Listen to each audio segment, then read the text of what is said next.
안녕하세요. 역사 돋보기입니다. 현재 전 세계인들이 이목을 끌고 있는 나라는 미얀마일 텐데요. 이 국제적인 관심을 갖자는 의미에서 미얀마의 역사를 준비해봤습니다. 미얀마는 우리나라처럼 단일 민족이 아닙니다. 미얀마는 다민족 국가인데 인구의 약 70%가 버마족이고 나머지 30%는 여러 소수민족들로 구성되어 있습니다. 세분화해서 나누면 135개의 민족이 있다고 하니까 비율로만 따지면 중국보다도 구성 민족이 많습니다. 사실 지금의 미얀마 영토에 처음부터 버마족이 살았던 건 아니었습니다. 버마족은 원래 중국 서남부의 티베트 지역에서 출발한 티베트 계열의 민족이었습니다. 버마족이 지금의 미얀마 영토로 들어오기 전에 이 땅엔 인도에서 넘어와 중북부 지역을 지배했던 휴족, 남부 지역을 지배했던 태국계, 몬족, 그리고 서쪽 지역에 자그맣게 자리 잡고 있던 아라칸족 등이 있었습니다. 그러다가 방금 말씀드린 버마족이 티베트 지역을 넘어서 8에서 9세기경 지금의 미얀마 영토로 넘어옵니다. 우리나라로 치면 통일신라 말기쯤이니까 비교적 늦게 미얀마에 정착하기 시작한 거죠. 그런데 버마족이라고 해서 다 사이좋게 같은 민족처럼 지낸 게 아니라 여러 집단들로 나뉘어 있어서 여러 개의 도시 국가들을 세웁니다. 19개 정도 있었다고 하네요. 이 중 가장 강력했던 바간 왕조가 원래 미얀마 중북부에 거주하던 퓨족들을 몰아내면서 성장했고 11세기에 다른 버마족 도시 국가들 18개를 통일합니다. 그리고 남쪽으로 영토를 넓혀 몬족도 몰아냈죠. 이렇게 분열된 여러 도시 국가들 혹은 부족 국가들을 하나로 통합시키고 단절시키기 위해 바간 왕조는 불교를 국교화합니다. 여기서 불교란 우리 동아시아의 대승불교가 아니라 동남아 특유의 소승불교를 말합니다. 바간 왕조를 통일 왕국으로 만든 영웅이 아노라타 왕이었는데 이 아노라타 왕이 넓힌 바간 왕조의 영토가 현 미얀마의 영토와 거의 흡사하다고 하니까 바간 왕조의 아노라타 왕이 이르러서 비로소 미얀마의 역사가 시작됐다고 할 수 있죠. 아노라타 왕이 죽고 나서도 바간 왕조는 불교를 진행시키며 문화적으로도 종교적으로도 엄연한 고대 국가로 성장합니다. 지금까지도 바간이란 곳엔 2800개의 불탑들이 있다죠. 그 유명한 쉐다건 파고다도 이때 만들어진 것으로 추정됩니다. 바간 왕조는 13세기까지 잘 존속이 되다가 몽골족이 세운 원나라의 칼을 피할 수는 없었습니다. 원나라의 쿠빌라이 칸이 바간 왕조의 조공을 협박하자 바간 왕조는 이를 거부했고 몽골족 유목규병대의 말발굽에 깔끔히 짓밟혀집니다. 바간 왕조는 완전히 멸망하진 않았지만 쿠빌라이 칸은 꼭두각시 왕을 세워두고 간접 지배하는 형식으로 미얀마를 거의 식민지처럼 삼았죠. 우리의 고려랑 비슷하네? 라고 생각하실 수도 있지만 미얀마의 처우가 당시 고려의 처우보다 훨씬 낮았습니다. 우리 고려는 원나라 황제의 사위 국가였는걸요. 원나라의 몽골족이 미얀마의 바간 왕조를 정복할 때 원나라 정벌군에 함께했던 서양인 무역 상인이 있었으니 바로 마르코폴로였습니다. 나중에 마르코폴로가 고향으로 돌아가 저술한 동방견문록엔 이 당시를 회고한 미얀마에 대한 기록도 있습니다. 동방견문록 속 미얀마에 대한 마르코폴로의 회고를 보면 당시 마르코폴로가 미얀마에 있는 휘황찬란한 이 황금 문화를 보고 엄청난 충격을 먹었다고 합니다. 여러분에게 말해주지만 이 금탑은 세상에서 가장 아름다운 탑이며 값으로 따져도 엄청날 것이다.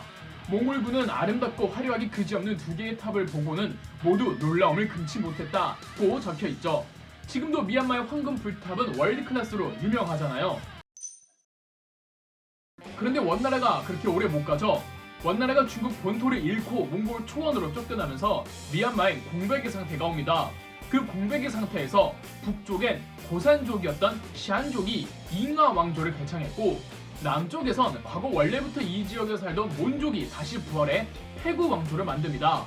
그러다가 16세기 흩어져 있던 버마족이 다시 뭉쳐져서 바간 왕조의 뒤를 잇는 퉁구 왕조를 열었고 이 퉁구 왕조가 샨족의 잉하 왕조와 몬족의 패구 왕조를 통합하면서 다시 버마족에 의해 미얀마를 두 번째로 통일 왕국을 수립하게 됩니다.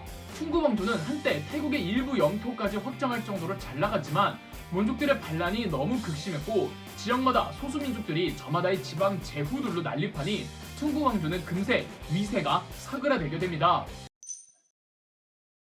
18세기 퉁구 왕조는 멸망하면서 다시 미얀마인 공백의 상태가 찾아오지만 또다시 버마족이 단합하여 혼란을 수습하면서 꼰바옹 왕조를 개창합니다. 박원왕조, 퉁구왕조에 이은 버마족의 세 번째 국가였죠. 18세기의 꼰바옹 왕조는 남쪽 몬족의 반란을 효과적으로 제압하고 그들을 제대로 관리하고자 미얀마의 영토 가운데쯤에 바로 남쪽으로 군대와 행정관을 쉽게 파견할 수 있는 이 지리적 요충지에 계획도시를 설치하고 그곳을 수도로 삼습니다. 계획도시의 이름을 전쟁의 종결이라는 뜻에서 양곤이라고 지었다고 하죠. 오늘날의 양곤이 이렇게 탄생한 겁니다. 몬족들은 계속 반란을 일으키며 심지어 옆에 있는 태국과 결탁해 버마족의 꼰바옹 왕조에 대항하지만 꼰바옹 왕조가 연이어 태국과의 큰 전쟁에서 이기면서 몬족도 입지가 상당히 좁아지고 대거 태국으로 이탈하기도 했습니다. 이렇게 꼰바옹 왕조에게 평화가 찾아오는 줄 알았으나 전혀 예상하지 못한 새로운 적이 나타나는데 바로 영국이라는 서양 세력이었습니다. 꼰바옹 왕조가 한참 몬족의 반란을 진압하고 태국과 싸우는 도중 영국은 이미 인도를 식민지화합니다. 미얀마와 인도가 거의 붙어있단 말이죠. 1824년 인도 미얀마 국경지대에서 일부 영국 상인들이 미얀마로 넘어와 코끼리를 불법 사냥하다가 적발되어 처벌됐는데 영국의 동인도 회사는 이에 대한 보복으로 군함을 보내 수도 양곤을 점령하는 사태까지 벌어졌습니다. 1826년 꼰바옹 왕조는 영국과 얀다보 조약을 통해 영토 일부 할양과 미얀마 영토 내 영국 군 주둔을 허용해 주었죠. 비로소 영국의 미얀마 진출이 시작된 겁니다. 이 얀다보 조약 이후로도 미얀마와 영국 상인들 사이에 갈등은 깊어져갔고 또 정부에서 영국인 범죄자들을 처벌하다가 다시 전쟁이 터졌고 또 싸움에서 진 미얀마는 남부 영토 거의 전부를 영국에게 할양해 줍니다. 이대로 가다간 벼랑간 무슨 일이 터질지 모르겠다고 판단한 꼰바옹 왕조의 10대 왕 민돈 왕은 수도를 양곤에서 만달레이로 옮기고 본격적인 근대화 개혁에 들어섭니다. 단 민돈 왕의 뒤를 이은 꼰바옹 왕조의 티보 왕은 영국 무역회사와 갈등을 심각하게 빚는 과정에서 어마어마한 세금을 영국 회사에 과징했고 여기에 분노한 영국 정부는 1885년 군대를 보내 티보 왕을 끌어내리고 꼰바옹 왕조를 멸망시켜버렸습니다. 이로써 미얀마는 영국의 식민지가 되었고 인도에 설치된 인도 총독부의 관할 아래서 총독의 지배를 받습니다. 우리나라에서 갑신정변이 일어난 지 1년 후의 일이었습니다. 1885년 식민지의 역사가 시작된 미얀마는 우리나라의 식민지 시절과 비슷한 착취를 당합니다. 일본이 우리나라에서 친일파를 키웠듯이 영국은 미얀마 내에서 버마족이 아닌 기타 소수민족들을 친영파로 만들어 그들 사이를 내분시키면서 식민지배를 공고히 해나갔죠. 물론 미얀마에서도 독립운동이 전개되는데 가장 큰 독립운동군은 아웅산이 이끄는 버마 독립군이었습니다. 2차 세계대전이 터지면서 일본은 태평양 전쟁을 한답시고 동남아시아로 들어오잖아요. 일본은 동남아의 식민지 독립군과 연합해 동남아에서 영국과 프랑스를 몰아내려고 했습니다. 아웅산의 버마 독립군 역시 처음엔 일본군과 협조했으나 일본도 똑같은 놈이라는 일본군의 검은 속내를 눈치챘고 2차 세계대전 후반기엔 오히려 영국군과 연합해 일본군과 싸웁니다. 일본군이 미얀마에서 얼마나 끔찍한 짓을 했는지는 굳이 말씀드리지 않겠습니다. 현재 미얀마 사람들은 영국보다 일본을 더 싫어한답니다. 이 버마의 독립운동 때 한국 광복군 부대들도 일부 들어와 함께 싸우죠. 1945년 2차 세계대전이 끝났고 비록 영국은 승전국이었지만 식민지배의 부도덕성을 세계가 인정하면서 1947년 영국은 미얀마의 식민 통치를 포기하고 공식적으로 미얀마의 독립을 선포합니다. 해방된 후 원래 미얀마 영토를 통치했으며 식민지 시절 독립운동을 주도한 버마족들이 아웅산의 주도 아래 1948년 버마 연방공화국을 수립합니다. 그러나 정작 아웅산은 반대파에 의해 살해되어 버리죠. 아웅산 살해 후 버마 연방공화국은 버마 독립군의 2인자가 운영하게 됐는데 이 나라가 제대로 굴러가질 않습니다. 버마 연방공화국이란 국가 명에서도 알 수 있듯이 철저히 버마족만을 위한 나라였고 이 안에 있는 수많은 소수민족들이 내전을 일으키며 독립 혹은 이 자치권을 주장했습니다. 여기에 불교와 비불교계의 갈등 그리고 공산당과 비공산당계의 갈등까지 겹쳐서 나라는 그야말로 카오스였습니다. 그럼에도 별다른 조치를 취하지 않은 버마 연방공화국 정부에 불만을 품은 군부가 1962년 군사령관 네윈의 주도하에 쿠데타를 일으켜 버마 연방공화국을 무너뜨리고 버마 사회주의 연방공화국 즉 공산당 정부가 들었습니다. 네윈은 헌법도 뜯어고쳤고 전형적인 공산당 독재 정치를 이어나갔습니다.